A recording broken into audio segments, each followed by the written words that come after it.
Olá, seja bem-vindo ao Garvin Talks. Eu sou o Gabriel e hoje eu recebo aqui nessa cadeira Paula Basso. Seja bem-vinda, Paula. Muito prazer estar aqui, Gabriel. Boa tarde. Não, eu que agradeço a tua visita, né, para a gente poder contar um pouquinho sobre esse universo de financeiro, né, que é um universo tão complexo para divide tantas gente, opiniões, né? Amo e odeio. Quero dinheiro, mas não posso falar sobre dinheiro. É uma área muito complexa, né, da administração disso e tudo mais. Mas vamos começar do início? Vamos. Conta um pouquinho para quem está em casa quem que é a Paula. Bom, eu sou Paula Basso, eu sou planejadora financeira, estou pelo menos planejadora financeira. Eu digo estou porque a minha carreira nunca foi muito linear. Olha só. Eu comecei como... sempre fiz muitas coisas simultaneamente, mas uma das minhas atividades iniciais mais marcantes foi a abertura de uma instituição de ensino superior no interior do Rio Grande do Sul. Eu sou natural de Florianópolis, fui para o interior do Rio Grande do Sul, ajudei a abrir essa instituição com outras pessoas, obviamente, claro. Não estava sozinha, né? E abri ali, fiz toda a parte de criação de processos acadêmicos, administrativos, financeiros, jurídicos, junto com as pessoas responsáveis, mas estava bem à frente disso. 6, 7 anos depois, eu saí do interior do Rio Grande do Sul, fui para o Rio de Janeiro para gerenciar uma equipe comercial de TI. Então, você pensa que você sai do ambiente, que você está lá, da educação, que você é compreensivo, professor, vamos resolver isso, e você vai para o ambiente comercial. Bora, pessoal, vamos bater meta, KPIs. Eu tive que me redescobrir, descobrir coisas de mim que eu não conhecia, não sabia se eu tinha, desenvolvi, obviamente, né, habilidades comerciais e gestão de equipe. Do Rio de Janeiro, depois eu voltei para o Rio Grande do Sul, dessa vez para a capital. Fui abrir uma startup de marketing digital para um empresário que estava precisando de uma administradora. Então, fui por aí no marketing digital. Que legal. Eu não te contei, mas no meio disso aí eu fui tradutora. Então, traduzia congressos de psicologia e de economia. Italiano, português, italiano. Tive uma cafeteria. Olha só! E até que, então, em 2016, voltei para o Rio de Janeiro. E lá no Rio, fundei uma empresa de finanças para mulheres, que se chamava, na época, Batom no Azul. Eu tinha uma sócia. Rapidamente, a gente tomou uma proporção grande, porque falar de finanças naquela época ainda tinha pouca gente falando, especificamente finanças para mulheres, menos ainda. Uhum. O tempo foi passando, de 2016 a 2019 nós ficamos juntas. Em 2019 eu segui sozinha, porque eu já estava aqui em São Paulo e ela continuou lá no Rio. E aqui eu comecei a fazer muito treinamento em empresas, palestras de educação financeira, treinamentos para os colaboradores aprenderem a lidar com os recursos. A gente acha que quando a gente entra no mercado de trabalho, a gente necessariamente sabe como lidar com o dinheiro só porque a gente passou a ter renda, e isso não é verdade. É verdade, isso é verdade. Né? E, então, muitas empresas têm se preocupado com essa questão de como que eu trago esse pilar financeiro com sustentabilidade para o meu time, porque isso é um pilar da saúde mental também, né? Sem dúvida. E então eu tenho feito isso desde bastante tempo, mais de 20 mil pessoas aí impactadas em aulas ao vivo. E hoje eu sigo planejadora financeira, né, especialmente profissionais liberais, então médicos, pessoas que não têm aquela estabilidade de renda, que tendem a misturar empresários, empresários, pessoas que tendem a misturar contas pessoais com empresariais, e que é preciso fazer um processo de amadurecimento para que as duas vidas, né, a da empresa e a da pessoa física, sejam sustentáveis. Este é o meu recorte hoje. Que legal. Nossa, pera, foi muita coisa, né? Então a gente veio de ambiente de ensino para ambiente de TI. Comercial e TI, né? Comercial e TI. Essa parte a parte comercial, o que você... Qual era a área comercial, então, a gente comercializava softwares, né? Então foi numa época que migrou do que a gente chama on-premise para nuvem. Sim. Então, aqueles data centers precisavam migrar para nuvem, existia muito medo, muita resistência. Essa época eu trabalhava com isso também. Ah, é? Então, nos encontramos pelos caminhos. Eu vendia software, nós éramos large account da Microsoft, Symantec, Citrix. Então, todo o processo de virtualização de ambientes, essas coisas assim, eu participei. Claro que eu era uma gestora, né? Eu tinha um time comercial que era super competentes e, enfim, a gente fez um bom trabalho naqueles anos. Que legal. Você mostra realmente uma resiliência muito grande entre todas essas áreas, né? Porque são áreas que elas têm, eventualmente, uma conexão, principalmente na parte executiva, parte administrativa, né? Mas elas são áreas muito distintas, né? Para se pegar uma área voltada mais à parte técnica, por exemplo, outra mais à parte humana, talvez a gestão financeira, que seria o equilíbrio entre as duas? Então, eu tenho 3 formações, tá? Minha primeira formação foi Relações Internacionais, a segunda foi Administração, a terceira foi Psicologia. O que eu me considero? Eu me considero administradora, tá? É isso que eu sou. Só que os 3 cursos que eu fiz, se você parar para perceber, são 3 cursos genéricos. É claro que eu vou somar Relações Internacionais, que é genérico, com Gestão, que é genérico. Você vai ganhando você vai moldando um jeito, né? E até um dos grandes motivos pelos quais eu empreendi e comecei o processo de empreendedorismo é que eu nunca soube me apresentar numa empresa. O que eu sou? Eu sou uma pessoa que resolve problemas. Eu sou uma pessoa que, se me apresenta um desafio, eu vou lá e vou, vamos tentar resolver, vamos ver como é que a gente vai descobrir como é que a gente vai resolver. Então, esse lugar de ser consultora, de ser planejadora, me ajudou a encontrar uma identidade que eu posso ajudar as pessoas, só que sem precisar me rotular do olha, eu sou gerente de operações, mas eu não sou só gerente de operações porque eu faço treinamento de pessoas, então eu sou RH. O que eu sou? Eu tinha muita crise de identidade profissional. Sim. E meu currículo parecia, por muitos anos, eu achava que era um currículo fraco, até quando que eu comecei a tomar consciência das coisas que eu construí, que não eram coisas exatamente simples, né? Eu digo que até o processo da construção da faculdade foi um MBA na prática, porque eu tinha que escolher software, nunca tinha escolhido um software. Bom, escolhi e implementei lá dentro da empresa, funcionou. Aí tinha que integrar o software fazer conciliação bancária, eu nunca nem tinha ouvido falar em conciliação bancária, mas aí na faculdade de administração eu aprendia de noite, no dia seguinte de manhã já estava botando em prática, exatamente, estava sendo implementado. Então, eu acho que eu me identifiquei em algum momento, Gabriel, como uma profissional coringa. Sabe, o coringa do baralho, assim, de tipo assim, precisa fechar esse jogo, põe a Paula aí, pá, bate o jogo. E funciona. E funciona, só que ao mesmo tempo me deixou sem um lugar de eu saber me apresentar, porque o coringa não tem uma identidade, né? Olha, ele assume muitas identidades, assim. Você tem toda a razão, mas você tem uma coisa que eu compartilho muito desse seu sentimento. Eu tinha um pouco isso também. Né? Você comentou das suas formações, eu sou formado em teatro, sou formado em marketing e processamento de dados. Então também são cursos mais específicos, sim, né? Mas também são cursos muito diferentes. Muito. Né?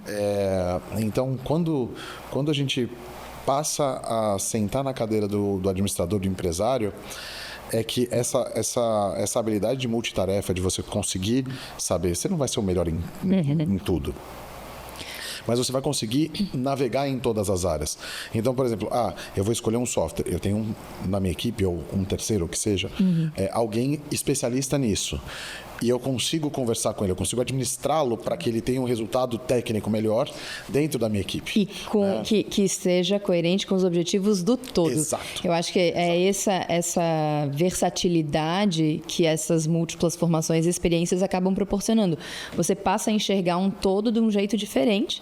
Então, o cara que é especialista, ele vai ver muito bem, vai ser muito competente naquela área, e o administrador, ele consegue, legal, isso aqui que você faz muito bem, a gente precisa conectar com esse aqui que também faz muito bem, como é que a gente vai orquestrar isso aqui, né? Eu gosto eu acho linda a profissão do administrador. Eu acho muito bom também, até porque ela faz, é muito complexo você fazer áreas muito distintas conversarem, né? Então, quando a gente pega, por exemplo, eu vou falar um pouquinho da minha área, que é varejo, né? Quando a gente pega uma área de marketing, por exemplo, que ela está trabalhando como impactar o consumidor, como se comunicar com o consumidor de um jeito diferente, uma coisa muito mais humana e etc. Com uma parte de técnica completa, por exemplo, precificação de produto, quantidade de produtos que vai ter para vender e tudo mais, como vai ser o sistema operacional, logístico, essas coisas, é um equilíbrio muito importante para o administrador fazer. Porque é importante, todas as áreas, elas são engrenagens para a coisa rodar. Só que elas se comunicam naturalmente de jeito diferente. Muitas vezes você tem perfis diferentes de profissional. Um profissional, por exemplo, uma equipe mais nova numa área do que em outra. Sim. Às vezes mudança geracional, que cultura dentro da empresa impacta demais. Tá? Exatamente. E assim, você tem que ter uma coisa que seja equilibrada, mas que ao mesmo tempo você consiga fazer esse cara aqui se comunicar com esse de forma que ambos consigam se relacionar minimamente bem. Sim. Né? Para que a operação rode bem, para que o marketing rode bem, para que o financeiro, que é uma outra necessidade, uma coisa muito mais exata, rode bem. E é um grande ponto ali para se observar, né? Por exemplo, o marketing vem com uma ideia ótima, mas o financeiro bloqueou por causa de verba, porque por algum motivo não tem. E precisa realocar, precisa ajustar e tudo mais. Mesmo essa comunicação, ela precisa ser muito bem controlada. Né? E aí, duas coisas que eu quero fazer de comentário. Primeiro, você me perguntou sobre como que eu vim parar depois nas finanças, sim, né? Sim. Eu depois vou voltar a responder isso.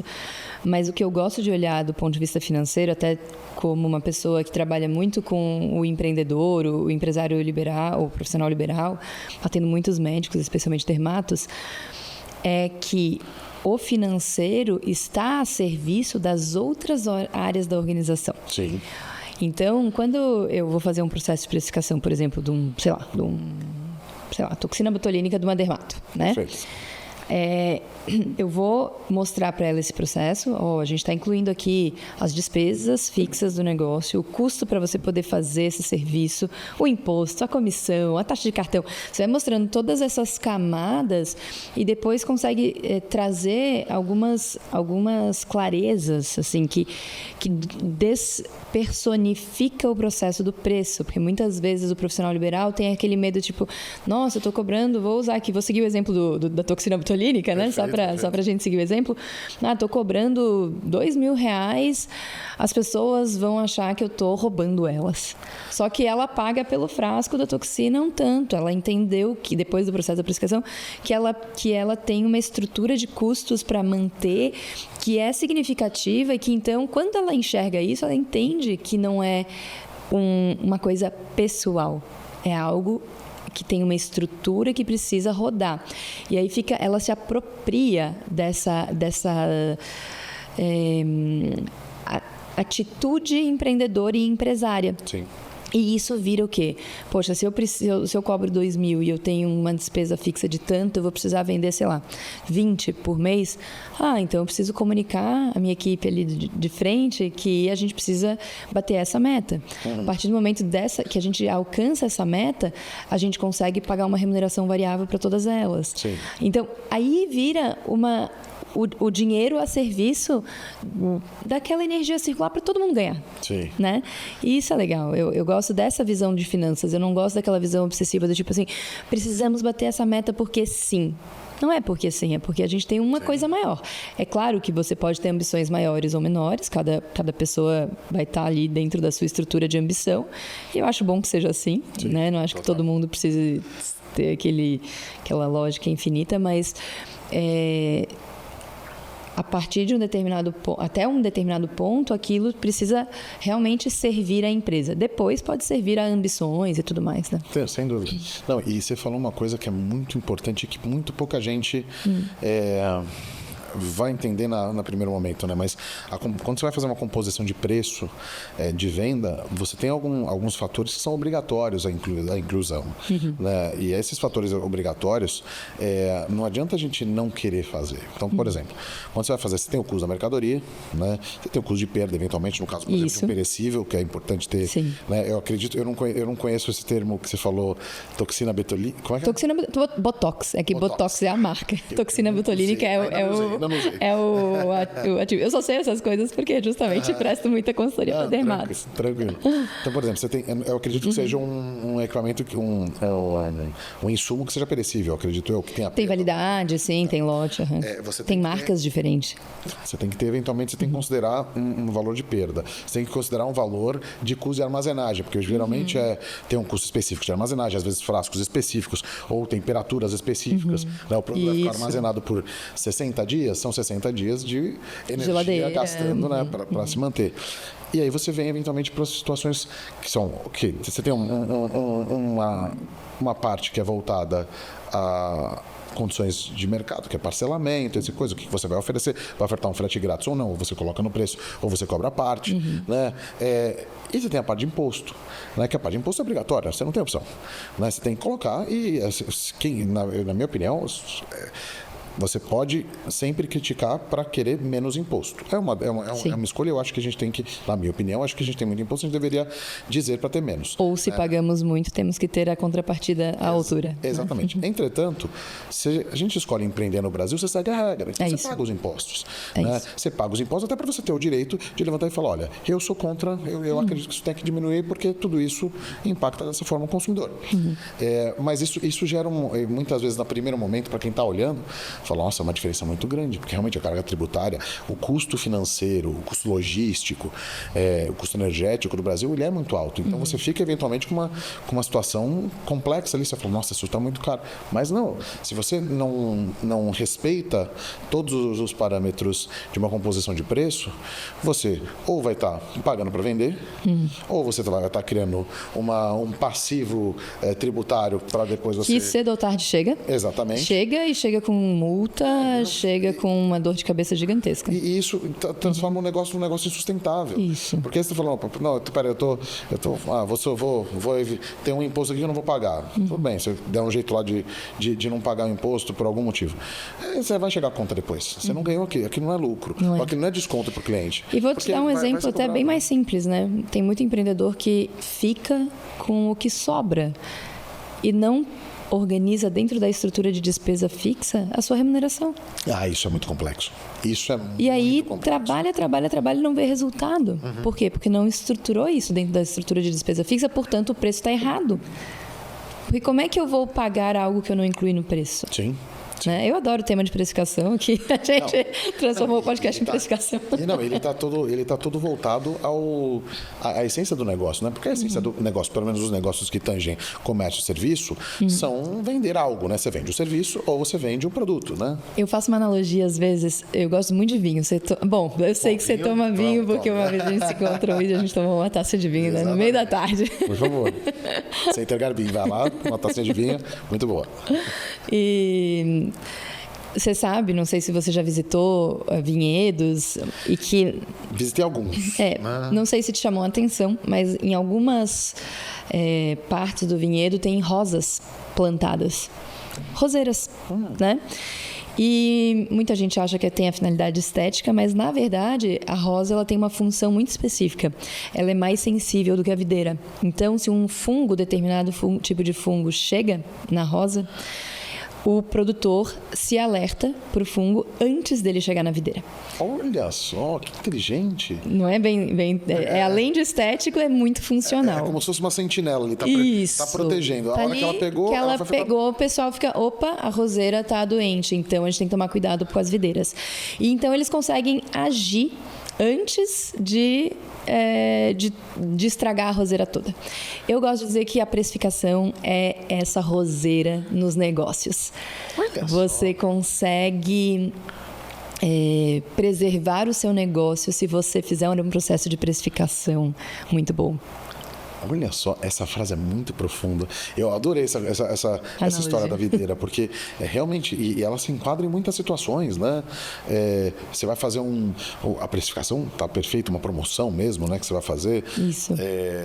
Olha, uma abertura de mente aqui para se refletir, né? Legal. E dentro dessa área, você comentou uma coisa que é, por exemplo, o empreendedor ficar com o que sobra. Né? Muitas vezes está falando disso no que sobra de um produto ou no que sobra da empresa. Eu vejo também um outro problema muito sério na questão do... Quer dizer, eu vou chamar... Podemos falar... eu acho que é um problema que dá para se ajustar, né? Mas... O empreendedor ele tem que ter noção de que o dinheiro que está na empresa não é dele. Perfeito. Né? Então, assim, isso é uma coisa que a gente vê com frequência, até de conhecidos aqui e aqui. Quando a gente tem a oportunidade de falar, a gente fala. Mas também não é todo mundo que a gente tem intimidade para falar isso, né? Mas, por exemplo, a pessoa começou a vender bem e ela aparece com um carro importado novo. Você falou, pera... Tomara que ele tenha conseguido ter lucro suficiente, né, para além de dar estabilidade para a empresa dele, que ela precisa de estabilidade, né, ter essa folga. Tomara. Mas a gente sabe que muitas vezes não é. Né, geralmente não é 1, 2 anos, né? Então, né? E aí a gente começa a ter situações em que a gente começa a ver o empresário reclamando de fluxo, reclamando de coisas, porque o gargalo está sendo os seus gostos pessoais, né? Perfeito. E assim, a conta da empresa, ela é uma conta. Não é nem só a conta, é a personalidade jurídica, PJ. Melhor ainda. Né? Existe a PJ, que é a personalidade jurídica, e existe a PF, que é a personalidade física. Sim. Então, eu sou uma personalidade física que sou um pedacinho da PJ. A PJ é muito maior que isso. Sim. Ela é feita de muitas pessoas, de muitos processos, muitos sistemas, e isso tudo precisa ser observado. O processo, assim, eu acho que tem algumas coisas. Primeiro que o empreendedor ele pode ser remunerado não só pelo Prolabore, que é que é a remuneração por fazer a gestão do negócio. Ele pode ser remunerado por ele, de repente, estar envolvido no processo da entrega. Então, eu sou consultora, se eu faço a consultoria, eu recebo as horas da consultoria. Se não sou eu que faço, alguém da minha equipe, essa pessoa vai receber as horas. Perfeito. A mesma coisa você. Se é você que vende, você fica com o ganho, né? Então, você já tem ali 2 formas de renda como empreendedor. Depois você tem também o processo de distribuição de lucros. Então, distribuição de lucros é uma etapa do processo de remuneração. Exatamente. E dentro dessa lógica da distribuição de lucros, você tem uma parte dos lucros que você reinveste, porque ele é o combustível para o negócio continuar funcionando. Perfeito. E uma outra parte que é muito que justo que você receba. Geralmente a gente diz que os 2, 3 primeiros anos, você, ao invés de sacar, você reinveste, se não mais, tá? Olha, eu acho que eu falo 5 aí, fácil. Concordo com você. Mas assim, para não se criar a ilusão de que, vou vendi muito primeiro mês, já posso sacar. Não. Coloca esse negócio a funcionar, porque lá na frente você vai se beneficiar. Mas... eu gosto de falar sobre isso porque tem muito tabu sobre o empreendedor ter lucro. Porque os lucros bilionários, os lucros milionários. O empreendedor brasileiro, ele é feito de pessoas muito simples. Sim. Então, esse já é uma primeira característica, um grupo de pessoas que estão botando todo o seu patrimônio em risco. Dormem, às vezes, muito pouco para conseguir cumprir tudo que tem para cumprir. Então, a gente entrega todo o dinheiro, todo o tempo. A energia, às vezes, abdica de estar lá, de repente, com a nossa família para poder fazer as coisas funcionarem. Uma escolha. Porém, vamos lá, vamos supor que você tem 1 milhão, é sempre muito fácil de enxergar, né? Sim. Tem lá 1 milhão que você decidiu botar no negócio. Se você tivesse 1 milhão investido no mercado financeiro, uma taxa de juros aí de 12%, que é o que a gente está se aproximando agora da taxa Selic, sem você fazer força nenhuma, você tira 120 mil por ano, 10 mil por mês, sentadinho, sem botar patrimônio em risco, nada. Quando você pega esse 1 milhão e você coloca no negócio, você está entrando em risco tributário, risco trabalhista, risco fiscal, risco de mercado, risco de ter uma pandemia se o negócio fechar. Tem muitos riscos, né? Então, esse empreendedor, ele tem que ser remunerado no lucro pelo risco que ele corre, que na taxa livre de risco, que a gente fala que quando não tem risco é uma taxa livre de risco, que é a taxa Selic, ele já tira 12%. Sim. Ele tem que tirar de 12 para cima. Sim. E a gente vê que é difícil, alguns empreendedores não conseguem colocar isso, porque não coloca no preço. Sim. Não, e você tem essas situações também. Você falou, por exemplo, de não dormir. Isso é uma coisa que a minha equipe constantemente olha pra cá e fala: você não dormiu hoje. E vira e mexe por algum motivo específico. Não estou nem dizendo problema nem nada, mas às vezes você precisa entregar ou finalizar alguma coisa que você precisa finalizar amanhã, para amanhã estar pronto, né? E aí você fica 2, 3, 4 da manhã fazendo essa coisa para finalizar, para você poder entregar uma coisa mais completa para a sua equipe, né? E essa visão de ter do empresário ter o lucro é uma coisa que é muito complexa, porque depois que você passa do quinto ano, pelo menos é a minha opinião, né? Você realmente começa a avaliar a coisa diferente. Né? E se você ganhou, beleza, você lucrou bem esse ano, muito provavelmente você às vezes compra uma coisa nova e tudo mais, pode comprar não estou nem dizendo que você não vai evoluir, mas você não costuma evoluir na medida que você lucra, justamente porque você pode ter um ano seguinte muito difícil, em que você pode não ter lucro nenhum, né? E aí você vai ter que sobreviver do Polar Body, né? Muitas vezes você tem prejuízo, tem que devolver o dinheiro para a empresa, para ela se reestruturar, né? Então esse caminho ele é um caminho tortuoso, né? Mas tem uma coisa, só para concluir, que eu entendo que valoriza tudo isso, que é a construção de algo. Porque, por exemplo, quando a gente pega o dinheiro e coloca numa taxa Selic, tudo bem, você está emprestando dinheiro para o governo. Ou se você investir num fundo muito seguro, vamos dizer que ele consiga te dar até o dobro da Selic, se você fizer um risco médio ali, tá, beleza, você está dando 25%, 24%, 25%. Quero, hein? O risco Quero é ótimo, né? Mas quantos empregos você conseguiu com as suas decisões gerar? Né? Quantas pessoas você conseguiu, tanto de funcionário, não estou falando só de funcionário, mas tanto funcionário, terceiro e cliente final, né? Que você conseguiu ajudar a mudar a vida. Porque o cliente final, ele se ajuda com a solução que você está entregando. O seu funcionário, você ajuda com o salário dele, com os bônus que ele pode ter e tudo mais. E tudo isso você consegue construir. Isso é um valor não tangível, né? Falando na parte financeira da coisa, porque você não consegue contabilizar isso. Mas o fruto ao longo prazo, na minha opinião, ele vai vindo, né?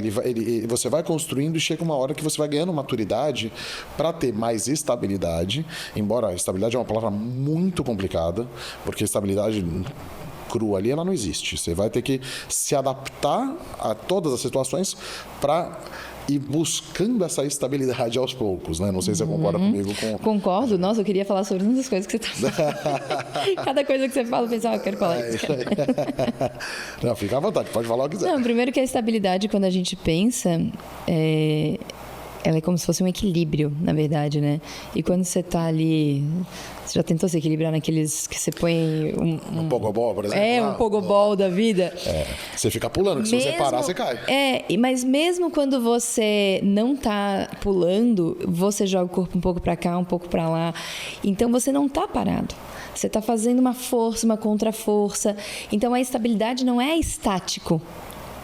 Exatamente. A estabilidade é esse equilíbrio e essa administração dos movimentos da nossa empresa, nesse caso, para garantir a continuidade ali, né? Sim. Então, eu acho que existe essa confusão entre estabilidade e uma coisa estática, como se nada fosse dar errado ali, né? Então, eu acho que a gente acabou de criar uma frase boa, não sei se alguém já criou ela, né? Mas se alguém criou, me perdoe, mas o exemplo do pogobol foi ótimo.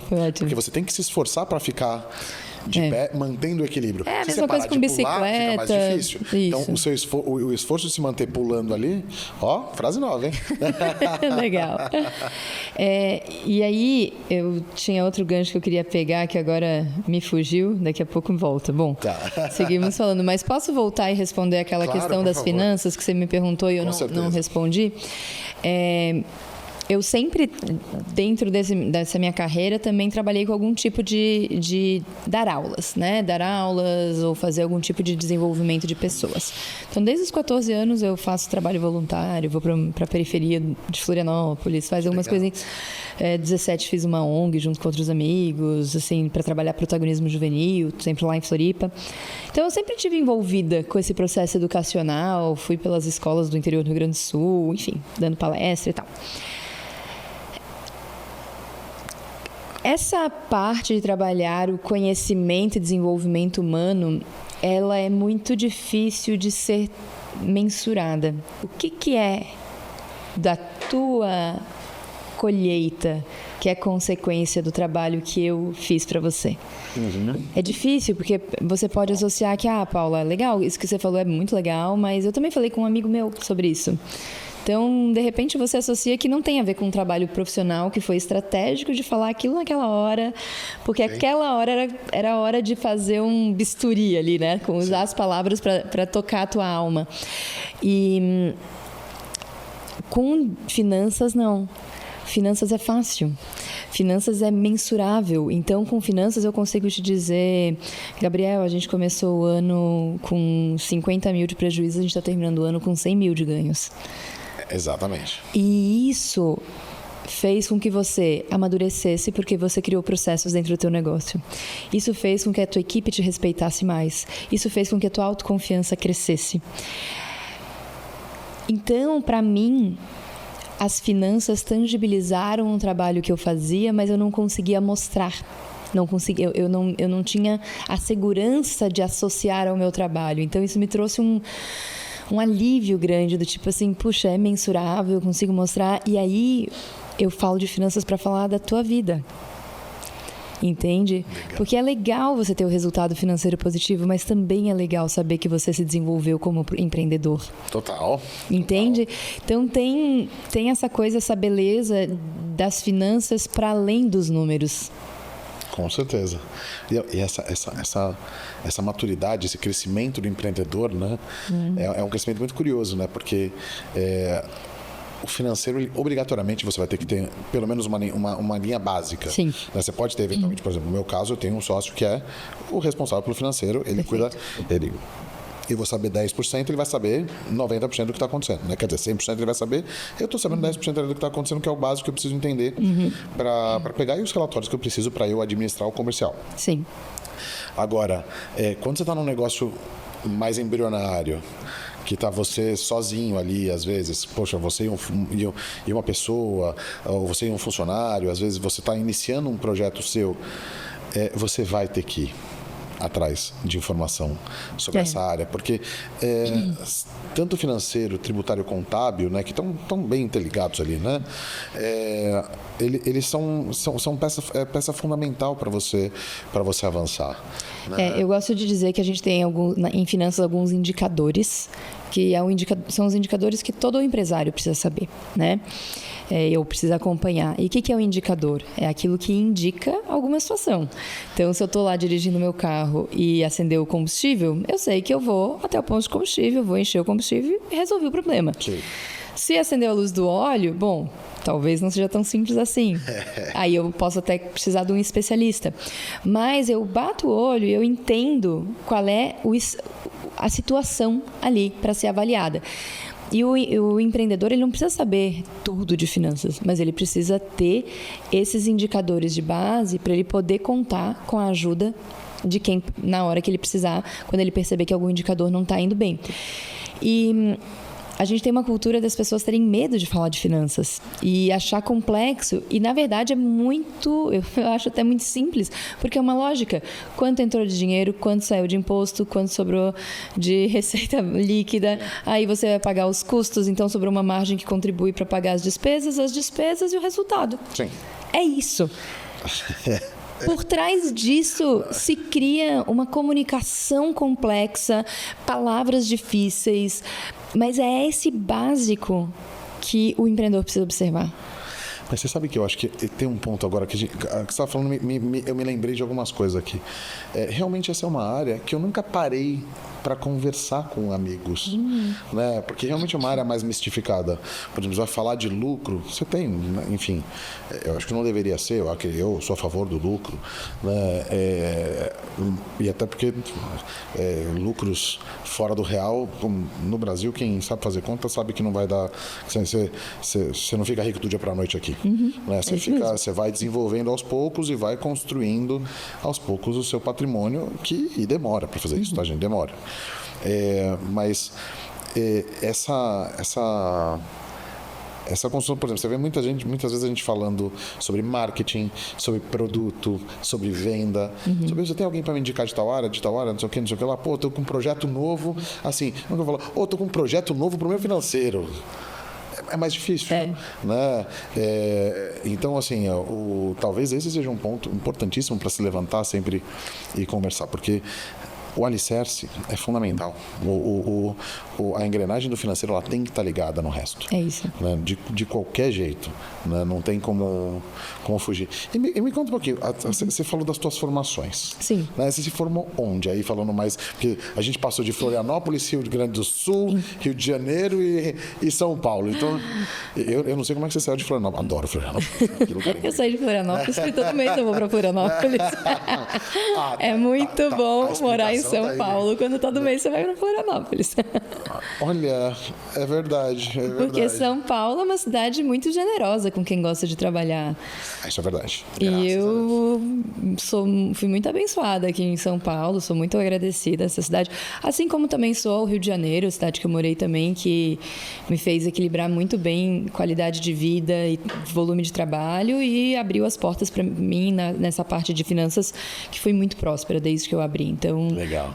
Eu tenho muito a agradecer as duas grandes capitais do nosso país, assim, de capitais econômicas nesse sentido, né? A minha formação em Relações Internacionais foi em Florianópolis. Legal. De administração foi no Rio Grande do Sul, onde eu também fiz um mestrado de estratégia de competitividade na UFSM, lá. E a minha faculdade de psicologia foi na Rússia. Rússia? Porque é uma história... Eu por muitos anos não contava, porque eu achava complicado de explicar isso aqui. Mas, basicamente, o que acontece? Te falei que eu era tradutora. Sim. Eu traduzia muitos congressos de psicologia e de economia. Na minha cabine do lado sempre ficava a cabine russa. Olha só. E a gente se tornou amigos e eles têm lá a Universidade Estatal de São Petersburgo, que é uma referência onde Pavlov fez o experimento do cachorrinho, lá do sininho do cachorrinho, comportamento condicionado e tal. E eles, em algum momento, abriram uma turma para uma turma de italianos. Olha só. E como eu era fluente em italiano, né, fazia a tradução, eles falaram: Paula, você não quer vir fazer? A gente vai fazer uma turma de especialização. Era para ser 2 anos. Só que o que aconteceu? No meio do caminho, eles foram fazer minhas validações. Na época eu ainda não tinha todas as formações acadêmicas, né? Eu tinha só relações internacionais. E eles falaram: não podemos fazer você como especialização, você vai ter que ir para a graduação, porque o número de horas para a carga horária ser válida para especialização é insuficiente. Falta 1 ou 2 horas do ano de estudos em comparação Brasil-Rússia.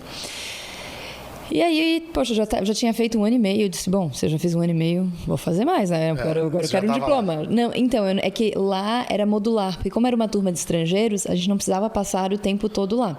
A gente ia de 4 a 5 vezes por ano, ou para a Itália ou para a Rússia. Os professores todos russos, tradução simultânea em italiano. E a gente passava uma semana inteira estudando, fazia provas, fazia trabalhos, tudo mais. Voltava, cada um para suas casas. Então, 4 a 5 vezes por ano a gente passava full, assim, né, de estudos. E isso durou 7 anos. Então foram 7 anos de viagens, muitas viagens, e de até observar a ocidentalização da Rússia, que foi bem legal também. Olha que legal. Que ano foi isso? Foi de 2005 a 2012. Olha só. Que legal. Foi. E essa é um choque de cultura. O choque com o italiano até menor, né? Com o italiano menor, mas com o russo é significativo. Imagino. É significativo. Eu tive um professor Eu não vou lembrar o nome dele, porque foi um workshop que eu fiz, que o professor ele era russo, que eu fiz nos Estados Unidos, que era de atuação, com base em Stanislavski, que é russo. E assim, o cara, muito legal ele e tudo mais, dando os cursos. Ele vivia nos Estados Unidos há muitos anos já, né? Mas quando ele contava sobre como eram as coisas, realmente é um choque cultural razoável. O primeiro ano que eu fui, ainda não tinham cardápios traduzidos. Então, eu chegava assim... Eu cometi um erro bizarro, que foi tentar aprender o alfabeto russo. Então, sabe quando você aprende alguma coisa que você quer? Eu ficava o tempo inteiro tentando decifrar. Então, eu olhava apteca. Apteca. Mas o que significa apteca? Sabe? Tipo, que raiva! Por quê? E aí, claro, né, com o tempo você pega uma palavra aqui, outra ali. Então, eu não falo russo, que é uma pergunta que me fazem muito. Eu não falo lá Meniasa Vut Paula, umas palavrinhas, umas coisas assim, mas não nada demais. É claro que quando você vai na aula, gradativamente, você até parece que pega algumas coisas e aí tal.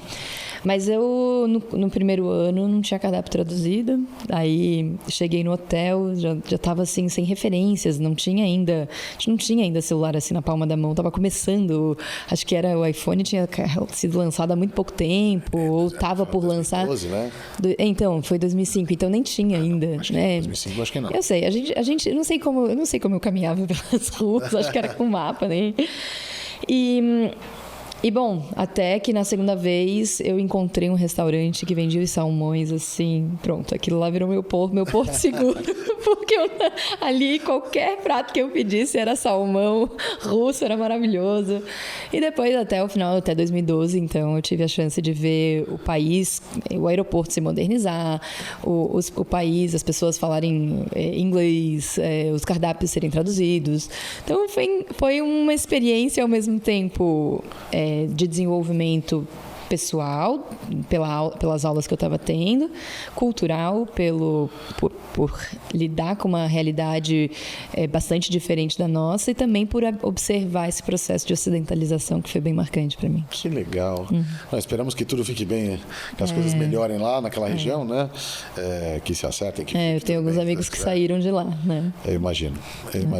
Mas eu conheci em algumas viagens algumas pessoas de lá, e realmente as pessoas são muito legais. São. Né? Mas um pouco, você tocou num ponto que é curioso, a parte da comida, quando vai indo para uma coisa um pouco mais distante da nossa, eu sinto uma diferença razoável. Mas posso falar uma curiosidade? Eu cheguei no hotel um dia e eu já estava cansada, assim, né? Porque quando você chega num lugar onde o alfabeto é diferente, que você não entende muito as coisas na rua, as pessoas não falam nada de uma outra língua. Eu cheguei no hotel e liguei a TV. Não sei exatamente por quê. E o que estava passando na TV? Não faço ideia. Uma novela brasileira. É mesmo? E sabe como é que eles colocam a transmissão? Em português, não? Em português, dublado em cima com a voz de um dublador. Então, tinha a voz do Brasil e em cima...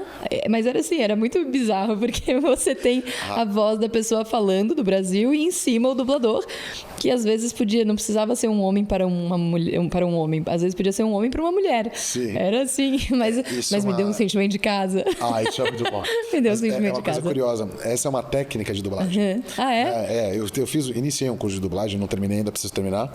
Mas, se eu não me engano, essa técnica chama voice-over. Né? Que ela é baseada em você vai dublar, mas você vai fazer uma dublagem sem muita atuação. Porque a voz do ator original por trás vai dar a atuação. Que então você tem a voz. Se eu não me engano, tem duas. Eu agora posso estar falando uma besteira aqui, se eu falar, me perdoem. Mas se eu não me engano, tem dois motivos para isso. Um que era quando você tinha captação, que a captação antigamente podia ser junta. Então você tinha uma captação só para o ambiente, para as coisas e para a voz. E aí você tinha que manter essa voz. De fundo. Aquele microfone que fica no teto e pega a voz de todo mundo, né? Exato. E a microfonia. O sistema de microfones todos estavam gravados de forma única. Então você não poderia separar essa voz. E se eu não me engano, o segundo momento era justamente para a questão de atuação, ou seja, você mantém a voz a voz e a atuação do ator. Sim. Né? E coloca a tradução. Essa é muito menos comum aqui no Brasil, né? Mas você colocaria a voz de forma mais branca, digamos assim, né? Uma forma mais flat. A gente... Eu não me surpreendo muito porque eu fui tradutora, né? E tradução de cabine, você de alguma forma escuta, as pessoas estão escutando a voz do palestrante, sim, a entonação do palestrante, e você ali tem que tentar de alguma forma É uma coisa parecida. Traduzir aquilo ali, passando a semântica que ele está querendo trazer, né? Não, e essa é uma área que ela exige uma atenção gigantesca, né? Porque... A de tradução? Tradução simultânea. Tradução simultânea. Nossa, essa aí. A de cabine. Essa eu vou te falar que eu aplaudo quem faz, porque eu acho uma... Eu digo que o meu cérebro ele se desdobrava, acho que em umas 5 partes. Porque tinha uma que estava ali conectada com o que a pessoa estava falando, e aí escuta, fala, só que você não simplesmente traduz palavras, você traduz os contextos, né? Sim. Porque dependendo do contexto, a palavra assume um significado ou outro. Então, você tem que compreender o que o cara está falando para você traduzir corretamente. Sim. Às vezes a pessoa começa a falar uma palavra repetitiva, aí você está ali procurando no dicionário aquela palavra, uma palavra que você não sabe, e você às vezes pode até comunicar, ó, pessoal, estou voltando daqui a pouco com essa palavra, quando é tradução técnica, né? Sim, sim. Daqui a pouco eu volto com essa palavra, e estou aqui traduzindo e procurando a palavra. Enquanto isso, eu anoto as palavras que ele mais fala. Então, assim, eu estou anotando, estou procurando, estou traduzindo, assim, tinha horas... que eu acho que virou um vício, assim, sabe? Parece que é um desafio pessoal tão incrível. E você entra na mente das pessoas, no jeito de pensar daquelas pessoas. Então, por um momento, o teu cérebro percorre caminhos diferentes dos habituais. Porque eu penso do meu jeito. O teu jeito de se expressar é totalmente diferente do que eu tenho. Então, quando eu estou te traduzindo, eu preciso entrar no teu jeito. E o meu cérebro se molda aquilo lá. Claro que não é o meu jeito que vai permanecer, mas é como se eu tivesse visitado a tua intimidade de pensar. Que legal! Né? E aí você adquire algumas experiências, alguns modos de pensar... Que você quer carregar com você. Você diz, nossa, que interessante esse jeito. Que legal. E depois que você passou tradução, Rússia, aí você... Isso tudo era meio simultâneo, tá? Porque a atividade de tradução era uma atividade que eu fazia paralelo às minhas atividades na faculdade. Então, eu tive a sorte de estar na faculdade numa época que eu estava fazendo esse curso. Eles eram super compreensivos com o processo de eu ficar fazendo viagens de tempos em tempos, né? Que é uma coisa que não é todo mundo que teria essa disponibilidade. Então, para mim, foi. Também tem entrega, né? Porque você não podia faltar de jeito nenhum, porque você ia faltar fatalmente em alguns momentos, né? Isso, mas eu consegui administrar muito bem, assim. Acho que essa característica de ser multifacetada é uma característica, né? Eu acho que tem pessoas que têm isso. Eu tenho. E desculpa que você me perguntou, acabei... Nessa onda de depois de Rússia... Tá, então, enquanto eu estava nesse interior do Rio Grande do Sul, eu também estava fazendo a faculdade na Rússia que eu ia, coincidiram os anos. Quando eu me mudei para o Rio, foi a minha última ida à Rússia, que foi quando eu fui defender meu TCC. Legal. E aí foi onde eu vi as noites brancas, que é aquela noite que o sol não se põe, né? Que o sol tangencia o horizonte e volta. Então, por causa do ângulo da Terra, o céu não fica escuro. Olha que legal. Mas aonde? Na própria Rússia? Que legal. São Petersburgo. Uhum. Eu já tinha ouvido falar isso, mas não na Rússia, né? Eu não sabia onde. Foi. Claro. Que legal. Então, tem essas experiências, né, sobre o mundo também, né? Sobre a gente ver que... O mundo é muito maior do que só o que a gente vive na nossa cidade.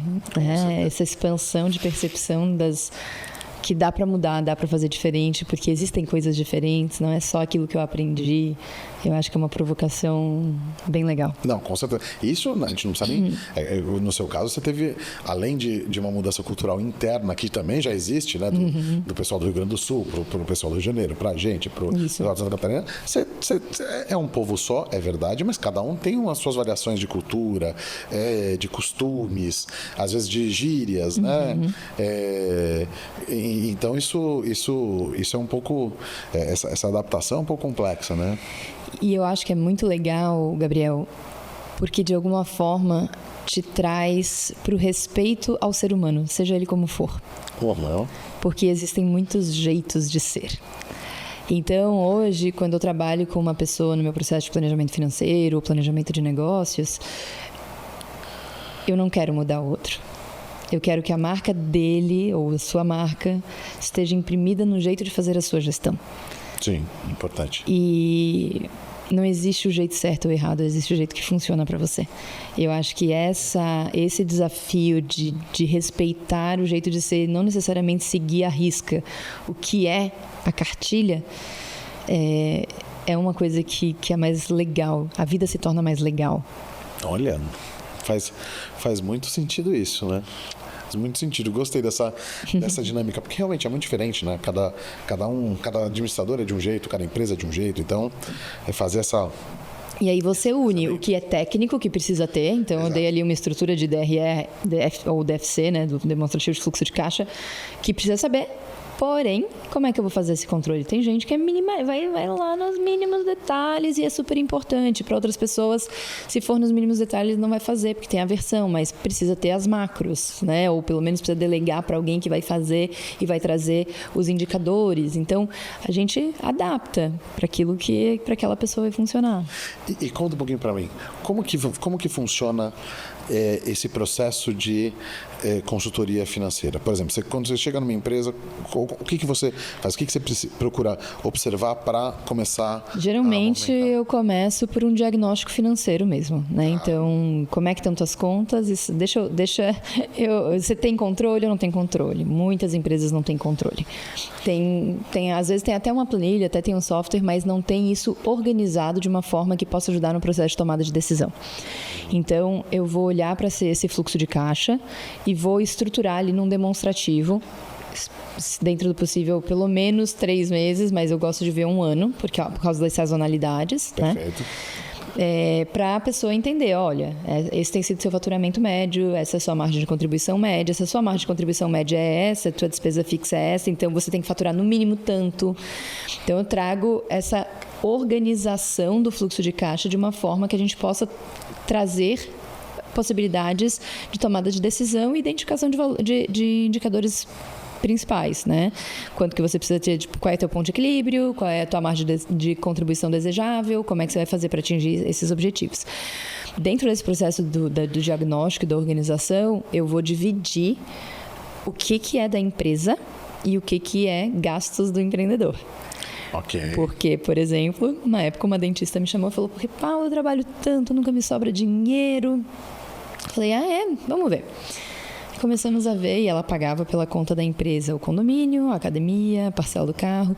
Quando a gente somou ali, eu falei: olha, doutora, você está gastando R$12 mil, que são contas pessoais, aqui pagando pelo consultório. E ela: nossa, tudo isso? Aí a gente detalhou, mostrou.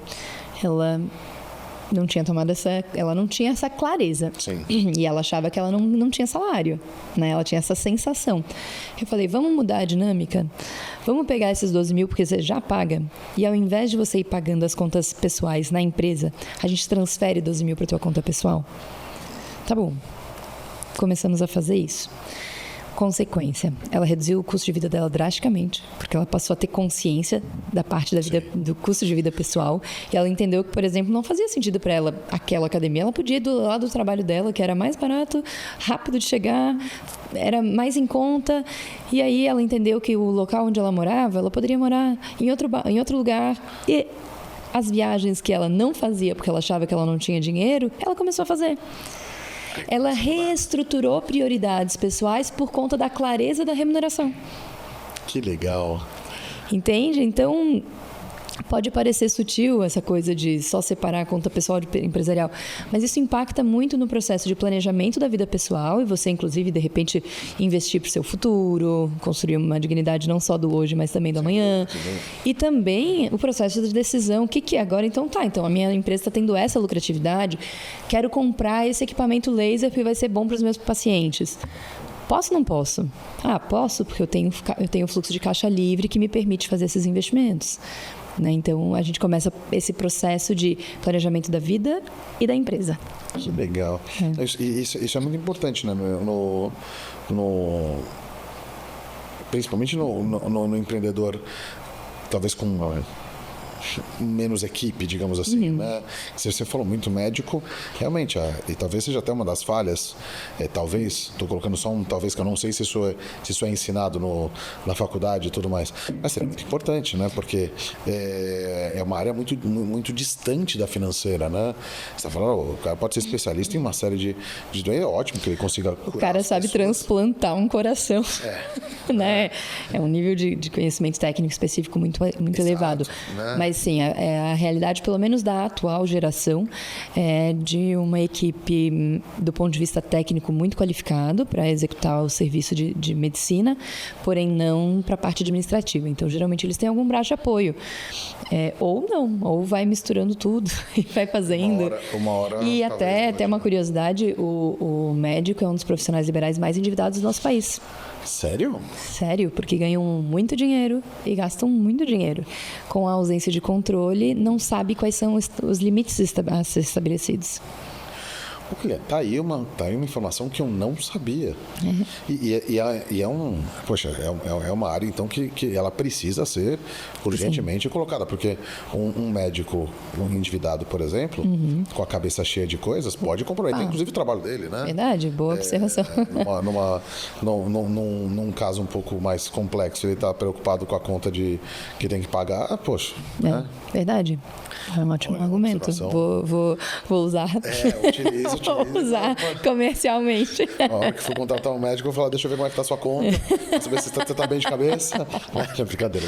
Mas você está falando isso da medicina, mas é por isso que, por exemplo, algumas empresas têm se preocupado cada vez mais com a parte de educação financeira do colaborador, né? Dos colaboradores. Porque... Veja, a gente vive num país que 80% das pessoas têm algum tipo de dívida. Então, a cada 10 pessoas, 8 têm dívidas. E você pode me dizer, Paula, mas toda dívida é uma dívida ruim? Não, né? Não necessariamente. Financiamento imobiliário, tem quem critique, mas é uma dívida que está construindo patrimônio, é diferente de uma dívida de quem está gastando no cartão porque decidiu comprar todas as roupas ou ir a todos os restaurantes. É uma dívida de consumo diferente da dívida que constrói patrimônio.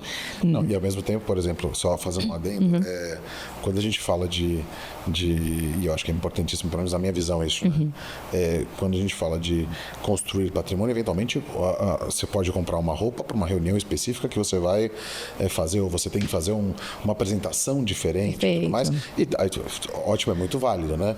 Mas quando você, como você falou, você constrói algo. Eu, por exemplo, eu sou apoiador da compra de patrimônio, da compra de casa. Tá. Né? Mesmo que financiada, com a taxa Selic nessa altura que está, realmente dificulta bastante, né? Quando ela voltar, se Deus quiser, onde ela volta a patrimônio, a parâmetros aceitáveis, eu acho muito importante justamente porque você está substituindo, mas bem naquela visão, tentar substituir um aluguel por uma parcela. Por mais que você aumente um pouco que você paga, né? Você vai pagar 3 mil de aluguel, 4 de parcela, ou 2 de aluguel, 3 de parcela, talvez faça sentido. E quando a gente faz as contas, obviamente que o tanto que se paga de juros é assustador, né? Mas tem muita gente que não vai conseguir fazer de outra forma, né? Talvez eu seja crucificada aqui como planejadora financeira por outros colegas por dizer isso, mas assim, é a realidade do brasileiro. O brasileiro tem muitas prioridades, muitas necessidades e uma renda que ainda não chega a ponto de... Né? É possível se organizar? Mas vamos lá, você tem um filho, começa a entrar muita coisa no meio do caminho. Enfim, mas independente de qualquer coisa, a gente estava falando sobre esse processo de endividamento do brasileiro, né? Então, 8 a cada 10 brasileiros têm dívidas. Existe estudo que eu vi em 2019, já faz tempo, tá? E nessa época o endividamento era até menor, acho que estava na casa de 77, 76, alguma coisa assim. E que mostrava o seguinte: Uma empresa paga para o seu funcionário 13 meses, correto? Sim. 12 mais o 13º. Tem mais um terço de férias. Também mais o terceiro. Mas ele paga por 13 meses. E essa pessoa que foi contratada por 12 e recebe 13, na verdade ela tira um mês de férias, então ela trabalha 11, né? E recebe 13. Pessoas com problemas financeiros, elas têm absenteísmo e presenteísmo somados, que faz com que... Absenteísmo e presenteísmo é aquela lógica do tipo assim, eu estou de corpo presente, só que eu estou com a cabeça em outro lugar, então eu não sou produtivo. Sim. Ou eu realmente precisei me ausentar para resolver algum problema. Então, somados os dois, com problemas financeiros, tem-se uma média de 20 dias úteis no ano para uma pessoa que tem problema financeiro. Que ela fica ou com presenteísmo ou com a necessidade de ausência de fato. É um mês. Então, veja, esse cara trabalha 11 meses, recebe 13, e ele está com problema financeiro, ele passou a receber 13, mas trabalhar 10, porque 20 dias úteis ele está com a cabeça em outro lugar. Então, isso é um custo para as empresas. Sim. E isso, uma pessoa que sabe gerenciar melhor suas finanças, o que ela acaba fazendo? Ela vai gerenciar melhor os recursos da vida, independente se for na vida pessoal ou na vida profissional. Então, você não tem só o ganho, a devolução da produtividade desses 20 dias, mas você também tem um olhar crítico para a forma como são usados os recursos da empresa. Então, ao invés de repente, eu imprimir numa via só, eu vou imprimir frente e verso. Sim. Ao invés de eu entrar na sala e deixar a luz acesa, quando eu sair eu vou apagar. Porque eu tomei uma consciência financeira diferente a respeito de como gerenciar os recursos. Isso é um aprendizado que não é para uma área, não é segmentado só para a minha vida. Ele vai para a empresa. Entende? Então, tem esses benefícios todos. E isso é uma coisa bem importante para se pensar, né? Inclusive, é uma coisa que eu preciso levar em pauta, porque a gente fala muito disso, né? Inclusive, compartilhando justamente as composições de preço, esse tipo de coisa, que são coisas que a gente faz com frequência, principalmente com a parte de gestão e tudo mais, né? Mas a parte de finanças pessoais é uma observação importante a tomada de observação, né? E quer ver outra coisa, Gabriel? Qual é o cálculo que as pessoas fazem? Se eu guardar R$500 por mês e eu fizer isso por 30 anos, eu vou ter, agora de cabeça não vou saber, tá? Mas sei lá, 360 mil, não sei quanto, tá? Agora eu teria que pegar uma calculadora. É PX, né? E aí quando você diz assim, mas se você investir você vai ter 1,5 milhão, a pessoa diz, como assim? Não fecha essa conta. E fecha, porque as pessoas não conhecem os juros sobre juros do processo de investimento. Sim. Então, ela acha que um sonho é muito distante, quando, na verdade, ela exige uma disciplina. E essa disciplina tem a ver com a compreensão. R$500 por mês. No primeiro mês eu tenho 500, no segundo eu tenho 500 que eu estou botando de novo, mais a rentabilidade, vamos supor, 10%, mais 550 do mês passado, então já são 1.050. Eu botei 500, né? 500 e 500. Eu botei 1.000, já estou tirando 1.050. Enfim, estou dando aqui uns números hipotéticos. Se fosse 1%, seria 1.005. Isso, exato. Já seria um... Isso, é 1%. Na verdade, é que eu pensei anual, mas agora o exemplo que eu te dei foi mensal, então... Isso. 1.005, no outro mês você tem 1.520. Isso, e aí vai indo. E o efeito dos primeiros 10 anos é muito pouco. Agora, a partir do 10º ano... É bastante, né? É uma delicinha. Então, se as pessoas enxergam isso... Essa clareza faz elas também se movimentarem e fazem também, eu acho isso muito legal, perceber o quanto a empresa pode ser um canal para servir aos seus sonhos. Sim, com certeza. Né? Então, se antes criticava, porque a empresa devia pagar mais, a empresa é isso, às vezes não é pagar mais, às vezes é gastar melhor. É usufruir dos recursos de uma forma mais estratégica. Só que isso, se eu não tenho, como é que eu vou fazer? Olha... Não vou adivinhar. Usar os recursos de forma mais estratégica. Essa é uma frase muito, muito, muito forte. Isso conta tanto para a empresa quanto para o consumidor final. Para todo mundo, para o colaborador. Para o colaborador, né? E para a família, e para a educação dos filhos. E aí você passa a entender o porquê dar um limite para os seus filhos. Por que você não pode dar tudo o tempo todo para os seus filhos? Dizer sim, sim, sim, sim, sim. Existem regras aqui. Sim. Regras não para serem rígidas no sentido de fazer a vida uma vida chata, uma vida cheia de padrões. Podemos quebrar essas regras, porém a gente precisa estabelecer limites. Não, com certeza. E tem uma coisa que é curiosa, né? Porque, por exemplo, numa época de mídias sociais tão ativa, né? Como que essa comunicação te ajuda no seu dia a dia? Tanto de promoção, de divulgar o seu trabalho, por exemplo, quanto de contar um pouquinho como as pessoas podem, aos poucos, se pegar. Porque a gente tem um monte de gente que diz que vai solucionar o problema da vida na rede social, né? Mas como é que funciona isso, na sua opinião? Eu acho que a rede social, ela é um alto-falante, né? Então, só que o grande desafio na rede social é não falar o que você gostaria de falar, eu acho que é isso que eu tenho aprendido ao longo dos anos. Eu tenho tanta coisa para dizer, mas as pessoas, elas não querem escutar exatamente alguma coisa que responsabiliza, elas querem escutar uma coisa leve. Então, por que eu peguei a analogia da rosa? Uma analogia muito leve. É uma analogia leve para falar de uma coisa séria. Olha. Porque o processo de finanças, todo mundo quer ter dinheiro, mas em alguma medida, muita gente demoniza o dinheiro. Né? Então, eu lembro que logo nos anos que eu comecei, todo mundo me falava, quando é que você vai fazer o workshop? Bom, posso fazer, pensei, vou fazer. E eu tinha uma lista lá de 40, 50 pessoas que pediram para entrar na lista. E aí eu abri o workshop. Quantos vieram? Era um sábado de tarde. 5. Porque eu tenho aniversário da minha não sei quem. Porque eu vou no churrasco do não sei quem. Porque isso, porque aquilo. Então, assim, na época eu até cobrava muito pouco, sei lá, não sei se eu cobrava R$150 pelo workshop. É muito bom, inclusive. Próximo eu vou, né? É uma mudança de vida, de mentalidade. E a pessoa diz, não, esse mês não dá, mas dá para ir no shopping e gastar os R$150 naquela tarde. Para um momento de prazer e outra para mudança de vida.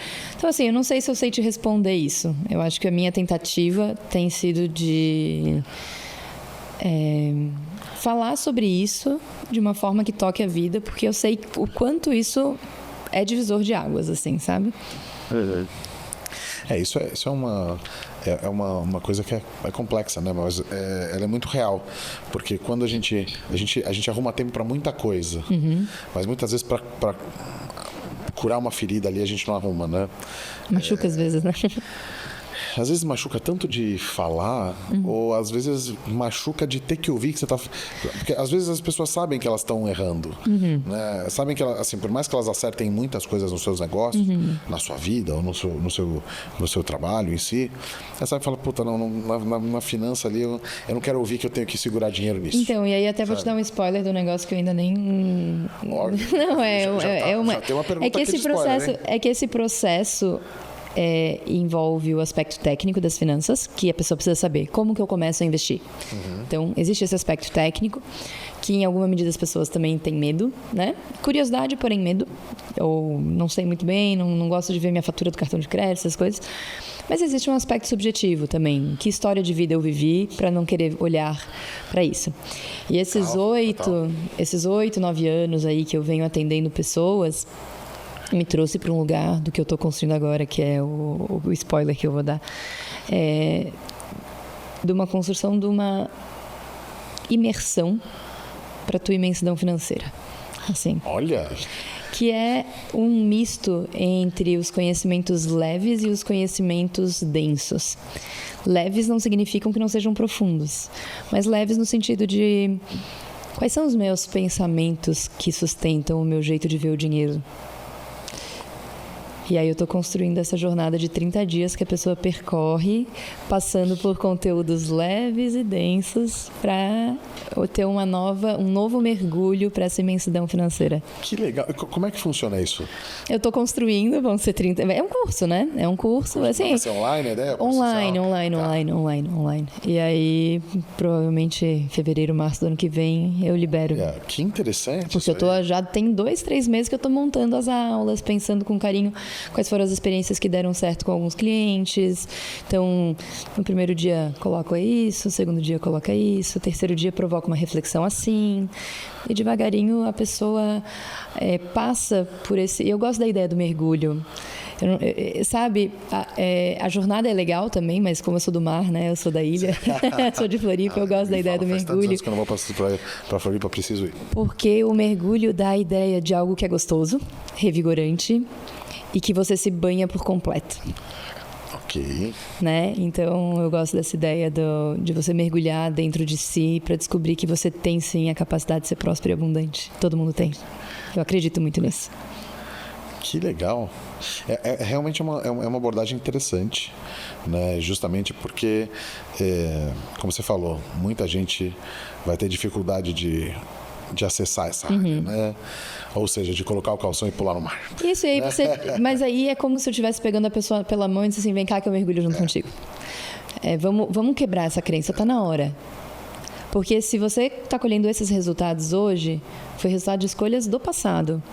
Você tem todo o poder de escolher de novo. O futuro nos pertence. Olha, essa é uma outra frase muito forte, porque é a verdade, né? O que você escolheu no passado, você colhe hoje, mas você pode escolher outra coisa para o futuro. E o meu convite é escolhe de novo. Olha, isso realmente é bem legal. É bem legal. E me diz uma coisa, agora indo mais para um ponto mais lúdico aqui. Sim. Qual que é teu sonho como empreendedora? Meu sonho como empreendedora, eu acho que eu já realizo muito desse meu sonho, que é comunicar finanças de uma forma leve. Eu só não consegui ainda a escala que eu gostaria, sabe? Então eu gostaria de ter um pouco mais dessa escala. Eu gostaria de conseguir tocar o coração, por exemplo, de alguns empresários que eu sei que através de um treinamento poderia mudar a realidade de um grupo grande de pessoas dentro da empresa, sabe? Sim. Esse lugar ainda é um desafio para mim. Sim, já te falei, fiz mais de 20 mil pessoas, então assim, já fiz muito, mas eu sei que é uma coisa que eu gosto. É uma coisa que para mim me dá muita alegria, muita satisfação. Porque toda vez tem uma coisa que eu acho muito linda, que é a analogia da vela. Qual que é essa? É óbvio que eu não sou detentora do conhecimento da verdade absoluta, mas eu sei alguma coisa. Eu tenho a chama desse conhecimento. Então, eu sou uma vela acesa para esse conhecimento. Sim. E talvez você não tenha. E aí eu vou lá com a minha chama e eu acendo a tua. Quando eu acendo a tua chama, eu não preciso me apagar. Isso é uma verdade. E quando nós dois estamos somados, nós iluminamos muito mais o espaço. Então, esse processo do compartilhar o conhecimento, para mim, é como multiplicar a chama, sabe? E às vezes pode ser um pouco utópica, pode ser um pouco romântica, mas eu acredito muito nessa força da multiplicação do conhecimento. Então... Olha, eu não acho nem um pouco utópica. Talvez um sonho, sim, mas eu não acho ruim. Eu acho bom a gente ter essa visão e essa talvez até um pouco de esperança de alcançar isso, né? Para movimentar a gente mesmo, né? Sabe por quê? Também porque eu acho que isso muda a nossa sociedade.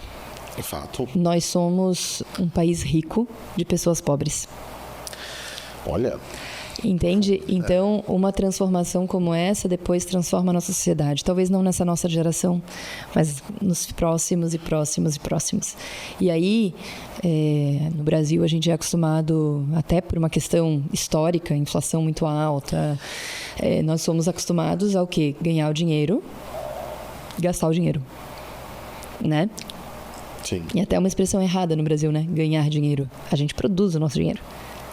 Isso é verdade. We make money. Né? Essa coisa nós produzimos, a gente entrega um serviço e essa é a nossa produção. Então, a gente, enfim, por conta da inflação, o que a gente fazia? Ao invés de guardar o dinheiro, porque não tinha acesso a investimentos democratizados, né? Você fazia o quê? Ia para o supermercado e já comprava logo, porque senão, uma semana depois, aquele dinheiro já não valia, você já não conseguia comprar as mesmas coisas. Época de hiperinflação, e a segunda coisa, você comprava terrenos ou imóveis, porque era forma de investir para você poder segurar algum dinheiro. Então, víamos uma cultura imediatista, de que recebo, gasto, que não está acostumada a se planejar a médio e longo prazo, porque não era factível. E uma cultura que é apegada a bens imóveis, né? Então, isso é uma cultura de um país que está em transformação. Hoje em dia, a nova geração já vem com uma mentalidade diferente, né? Já está aprendendo um novo jeito de lidar com o dinheiro. Acredito que até a nossa geração já viveu uma parte diferente, né? Porque quando a gente fala de hiperinflação, eu, por exemplo, vivi pouco da hiperinflação enquanto eu já raciocinava e entendia as coisas, né? Eu vivi quando era criança. Sim. Né? Então, essa é uma parte que olhar hoje para a situação, sabendo da história do passado, né? Então, estudando um pouquinho o que aconteceu no passado, isso ajuda a gente a não deixar que aconteça de novo. Isso. Né? E é curioso, mas quando você fala, por exemplo, com pessoas com mais idade, muitas vezes falam, não, compra o carro que é investimento. Que um dia foi. Né? Justamente nessa época que você falou. Né? Você comprava um carro, o carro ia valorizar nos próximos anos. Né? Então você ia guardar o dinheiro de algum jeito. Né? Coisa que já não é realidade há muito tempo. Nós tínhamos gente que comprava linha telefônica para investir. Né? Então, assim, não faz nem sentido, né?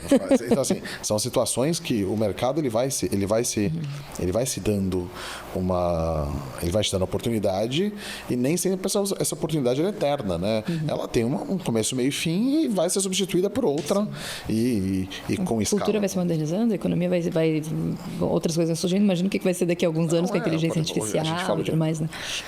Quando a gente paga, por exemplo, você falou, inteligência artificial, hoje ela é uma ferramenta que ela ajuda muito em muitas coisas. Eu acho que ela ainda tem muito que evoluir, né, para conseguir ficar mais estável, né? Mas ela realmente hoje é uma situação muito mais econômica. A gente consegue contratar sistemas de inteligência artificial para várias coisinhas pontuais ali na companhia ou na vida pessoal mesmo e tal, né? Eu ainda acho que o ser humano tem um bom tempo ainda para ser, entre aspas, né, substituído, mas não acredito que isso vai acontecer tão cedo. E ao mesmo tempo que a gente tem isso, a gente tem outras situações, que aí não estou falando mais de inteligência, essa parte, mas você tem carro, por exemplo, que a gente estava falando. Hoje os carros estão vindo carros elétricos, que ainda eu, por exemplo, tenho muita curiosidade para ver como vai ser o mercado de carros elétricos, né? Eu não entendo de carro. Eu achei incrível, entrei em alguns carros elétricos, são incríveis, achei legal, são muito rápidos, muito fortes, mas eu não sei qual vai ser a realidade do mercado brasileiro de carro, né? Porque é uma coisa muito distante do meu, né? Então você fala, poxa, tá, eu vou fazer algo aqui, vou criar uma empresa para desenvolver algo nessa linha, poxa, eu não teria base nenhuma para isso, né? Então essa variação de se controlar nas finanças e ver as oportunidades que você tem de investimento, tanto investimento em bolsa, essas coisas, como investimentos direto em negócio, né? Vão abrindo cada vez mais espaço para você fazendo. E deixa eu perguntar mais uma coisa. Sim.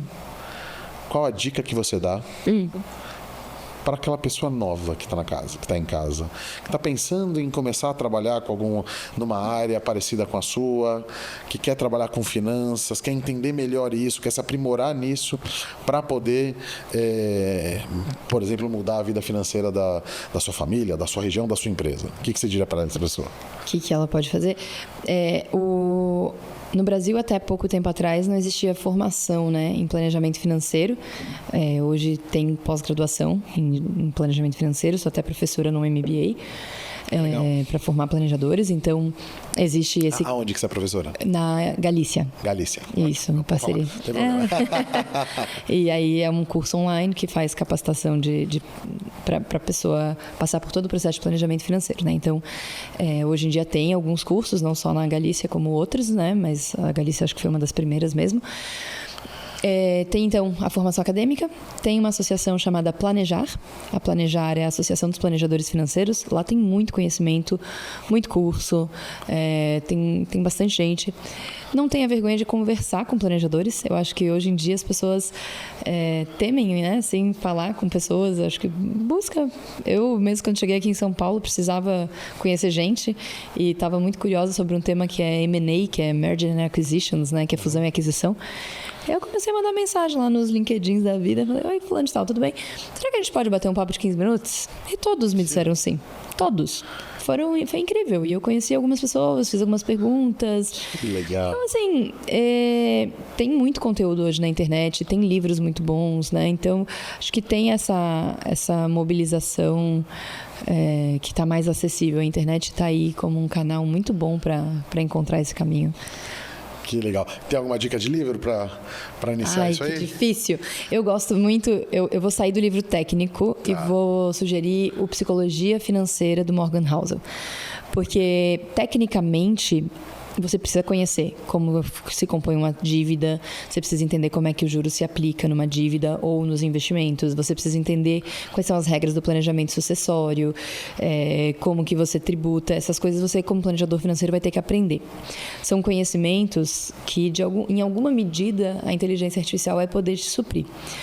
Como que a inteligência artificial não vai poder te suprir? Com a capacidade de ser humano.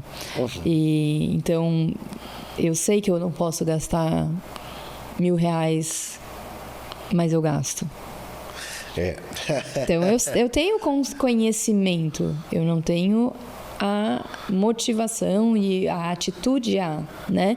Então, é ali que o planejador vai se diferenciar. Porque fazer as contas, Excel faz, planilha, você baixa na internet uma planilha boa, você pede uma ajuda para a inteligência artificial, ela vai lá te dar umas respostas dentro do possível adequadas. E o planejador vai só validar aquelas informações, vai ser muito rápido. Agora, o grande desafio está nos aspectos emocionais e comportamentais.